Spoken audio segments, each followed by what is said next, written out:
Hi everyone, Tracy here. I'm going to do a project from the Happy Hauntings Cricut cartridge.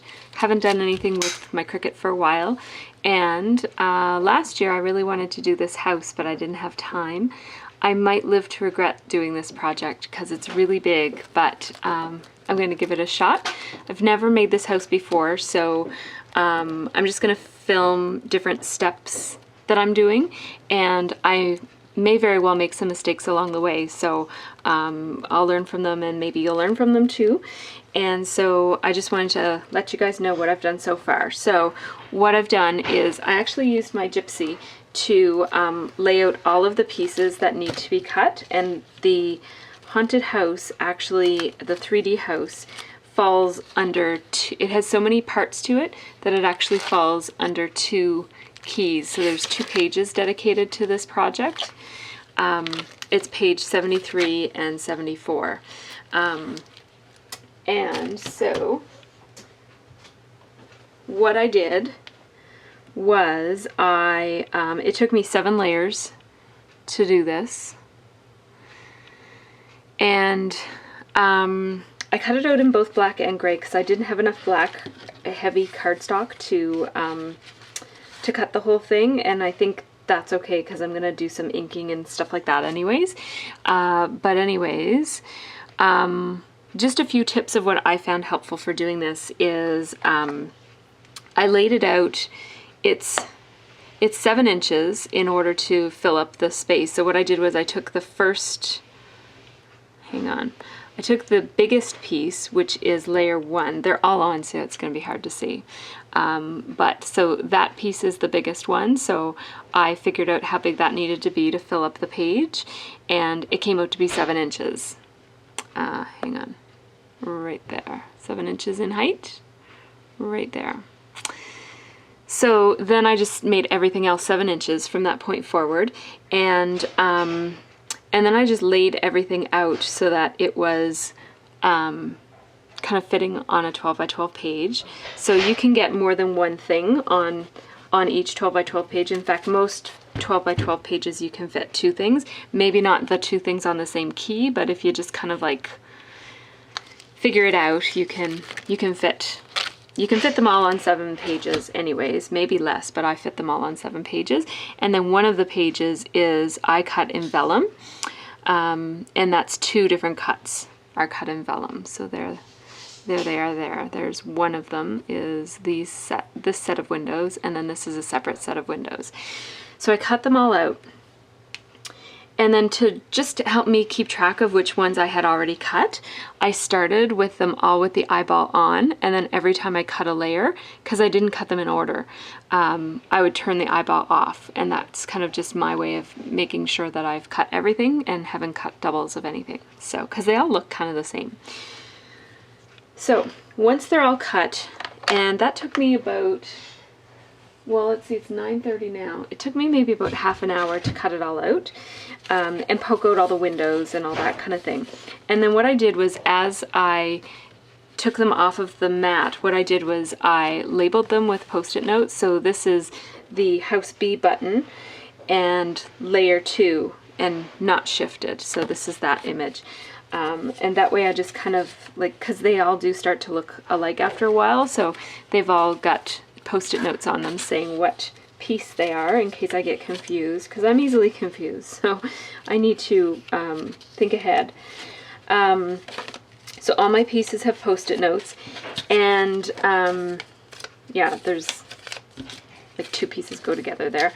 And then with the vellum, I just put the vellum in 2 separate bags, and I labeled them so that I know which windows go with which.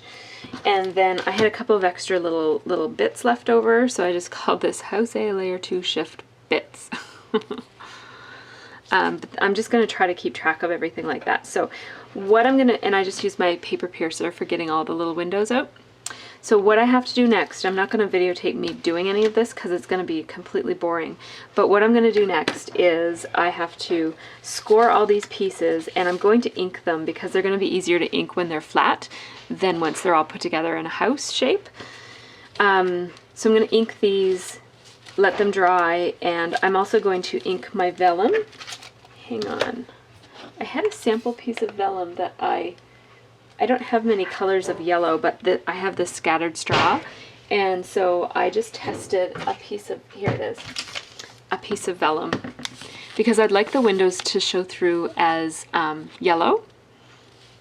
So let me see if I can show you how this is going to look, so that my windows will look like that. I don't even, actually, I'm not sure that you can even see that that's yellow because my lights are so wonky, but hi everyone, I'm back. My yellow vellum is drying over on the other side of my craft room, and I have put black soot distress ink over all of my gray pieces, and I wasn't very careful in how I did it because I wanted it to have this kind of mottled look, and the only thing is that there were times when, like, this looks like it's going to be a porch. I don't know how I know that, but it looks like there's kind of steps and there's railing. And so I inked both sides of this one. So there's construction going on here, which means that because my husband is finishing the basement, that means that my craft room is going to be finished soon. So don't mind the noise here. But so this is where I'm at now. Now all I have to do is score all of these pieces, which I'm thinking will take a long time. So I'll come back when they're all scored and when it's time to start putting it together. Okay, so I'm going to follow the instructions as closely as possible. So according to the instructions, the first thing to do is to take this piece, which is your main image piece. It's from the first house button, and without shift or layer or any buttons pressed, it's just the main image. And so it says to score that in all these places and kind of set it up like that. And then the next step that we're going to do is I'm gonna take all of my yellow vellum pieces, which should be dry by then, and I'm gonna glue them all onto the back sides of my windows. And then this step 2 involves this, which is the main house image from the second house button. And I'm gonna score all of the parts on this one and then glue the yellow vellum windows into it. And I think that's it. Right. And then I will stop and let you know if I ran into any snags. Okay, when it comes to scoring these tabs, sorry, my lights are really bad here because the power is actually out in my crafting area, and it's out in the overhead lights because he's putting up the ceiling and doing some wiring. But so, okay, I'm coming to score this one, and I just want to show you how when it comes to doing these sorts of diagonal lines, it really pays to have this line down at least one of your channels of your Martha Stewart scoreboard. And I like to have one kind of in the middle so that I have lots of space here to be able to move my project. And so I'm just going to zoom in so you can see what I'm talking about.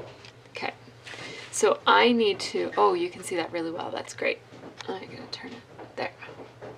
Okay, so I need to score from here to here, from here to here. And so it's, if I didn't have this line here, it would be really hard for me to know which channel I needed to be in to get that straight line. But because I have this line right here, what I'm going to do is I'm going to line it up so that that is kind of lined up with that.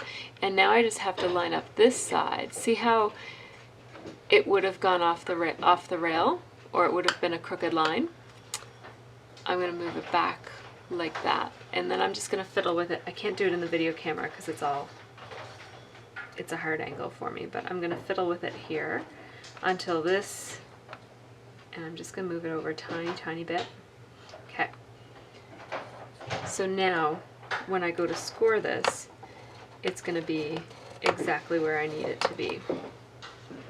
Okay,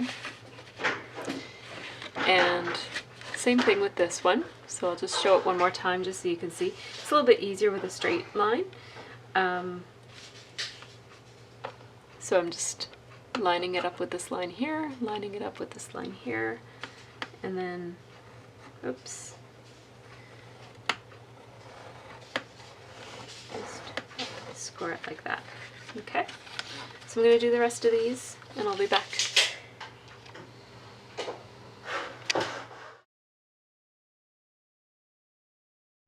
Okay, so at this point I have finished up to and including step 13B in my Haunted House Cricut book. So I thought it was a good time to kind of go back and do a review about, you know, just how to keep all the pieces straight and whatnot. This hasn't taken me too long though, and I think it might be because I've kept all the pieces straight and been really kind of meticulous in following the directions. But anyways, what I've done is I think of all the pieces in clusters based on what key they were.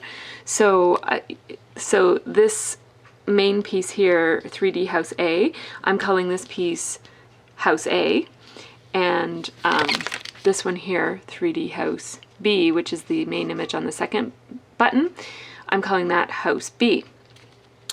And then the book is calling this set of windows here House C, and this set of windows House D. So I just went with that. So those I'm calling what the book calls them. And then for this one, for example, this set of 3 pieces, I'm calling this House A Layer 1. And there's 3 pieces in that. And then this piece here I'm calling House A Layer 1 Shift. And this would be House 1 Layer 2, those 3 pieces, and this is House 1 Layer 2 Shift. And then likewise, I'm calling this House B Layer 1, House B Layer 1 Shift, House B Layer 2, House B Layer 2 Shift. If you print up all of those, it takes up 7 mats on your Cricut. 1 of them is vellum and 6 of them are cardstock. And I didn't have enough black cardstock, so I used gray and black, and I just used some distress ink to make my gray grungy looking. So I'm going to show you each piece. So the first step is to put in your windows and do all your folding for the House A piece. So this is what that looks like when it's done. It looks like that. That's the inside. And I actually scored it in a place where I shouldn't have, so this should be straight. Yeah, so it should look like this. So don't score it there like I did. It's easy to do because it's got this slit here, but yeah, I think I mistook the slit as the little tiny slits that tell you where to score. But anyways, I was a little overzealous, so this is I highly recommend using a score tool of some sort, a scoreboard. I used the Martha Stewart scoreboard and it was quite easy, and I've already showed how you can use lines on your board to line it up. So that's House A, so that's step 1. Step 2 is folding, and 2B is putting the windows in to this piece, which is the House B piece. So that's what that looks like when it's done, and it's just scored in one place, and then all the tabs are all folded in. Okay. Step 3 uses this piece, which is House A Layer 1. And so you just score it, and it's going to look like this when it's done. And put the window in. So that's that. And then step 4 is House A Layer 1 and House B Layer 1. So it gets a little tricky because sometimes in the same step they're using pieces from 2 different buttons. So that's where it's handy to have it written in.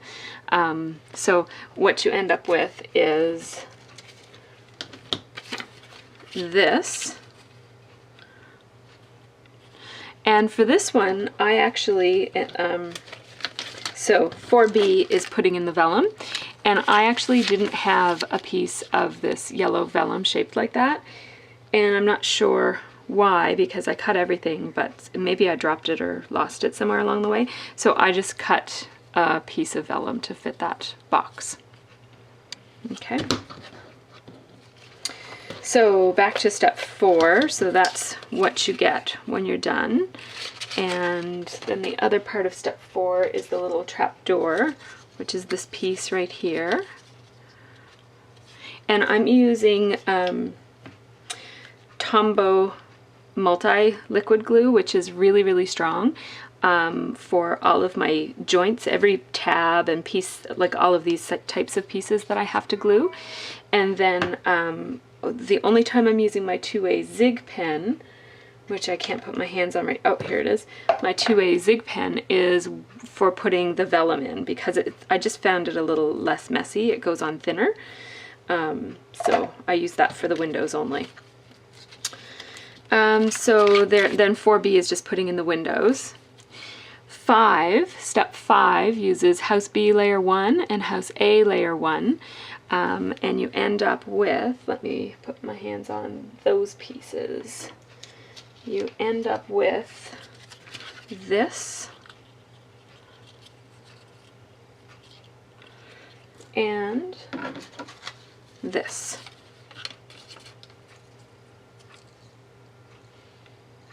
I put glue on the wrong side. You can see that it's a little darker there from gluing it on the wrong side. The other thing worth noting is that according to the directions, it tells you to put the piece together and then glue the window in, which is kind of silly in my opinion. So I've been just putting the windows in when everything is laying flat. So when this piece was out like that, the first thing I did was put the window in, and then I folded it and scored it. So these step B's, which always involve putting in the windows, are kind of irrelevant if you do it that way. So step 6 is using House B layer 1, which is that piece, and 2 pieces from House A layer 2, which are these 2 pieces. And you end up with this. And the thing that isn't all that clear in the book is that you have to put this little arrow through the slit on this. It's not, I mean, if you look at it long enough you can figure that out, but it's not obvious. So that's something to make note of for that piece. And then there's another couple of pieces that come out of this. So there's this, which is pretty easy to put together. And one more piece. Where is that? And I found the little roof. There's the roof from the other button. It's just folded. It's pretty easy. Step 7 is House A layer 2 shift. So you're using these 2 pieces, which are both from that same button. And you're making this, which is pretty easy. It doesn't glue together at this point. It must stick into the house to fix itself. And then you're also making this really cute staircase, which looks complicated, but it's actually really easy if you just follow what it says to do. It's pretty easy. So there's that.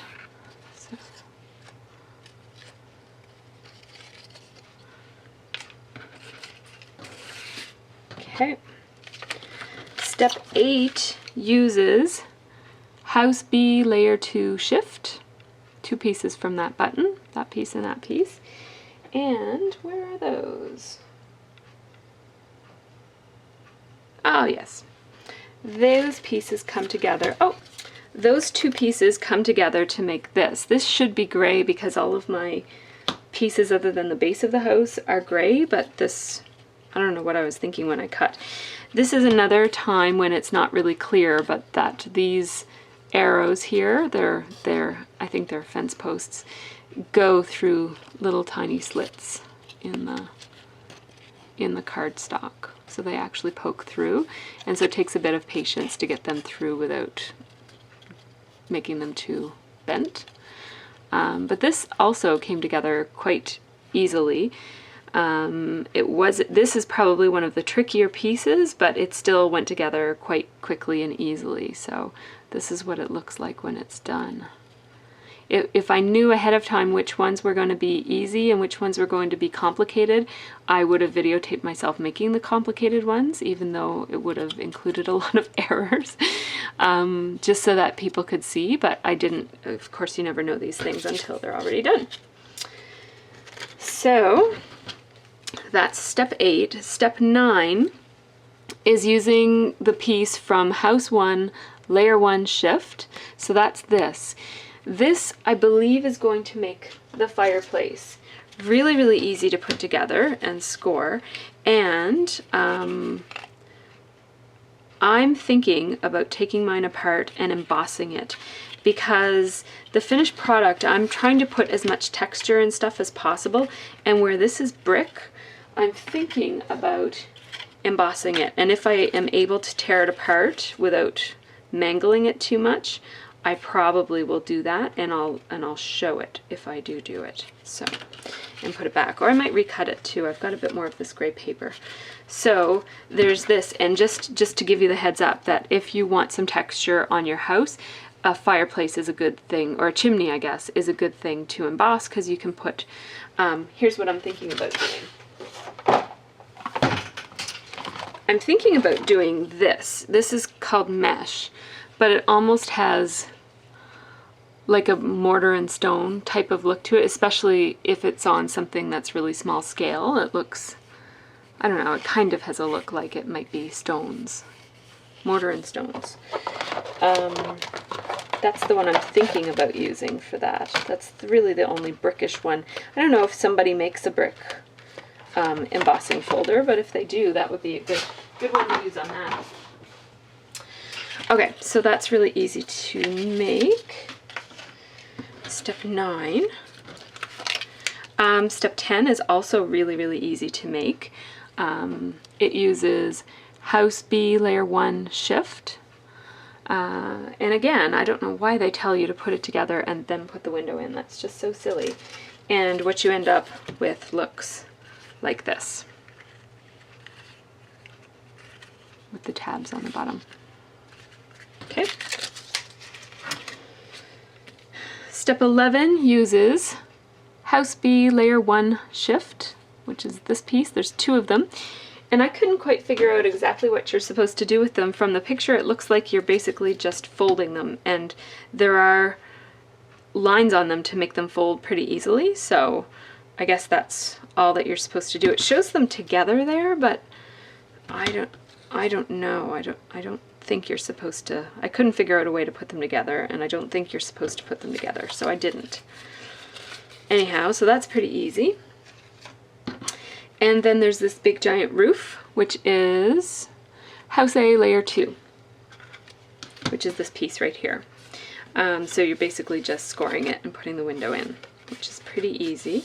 One thing that I plan to do with my roof is I'm going to put shingles on all of the roof pieces. Once it becomes more clear how the house fits together, I'm going to kind of, before I assemble it, I'm going to do that, or try to do that. I don't know how that's going to work out. Step 12B is putting the windows in. Step 13 uses House B Layer 2, and it basically, I believe this is another big roof piece. It looks like it's a roof from the picture anyways, and there's lots of jaggedy edges like the roofs have. And you're basically just scoring it and putting in the window. It's pretty easy.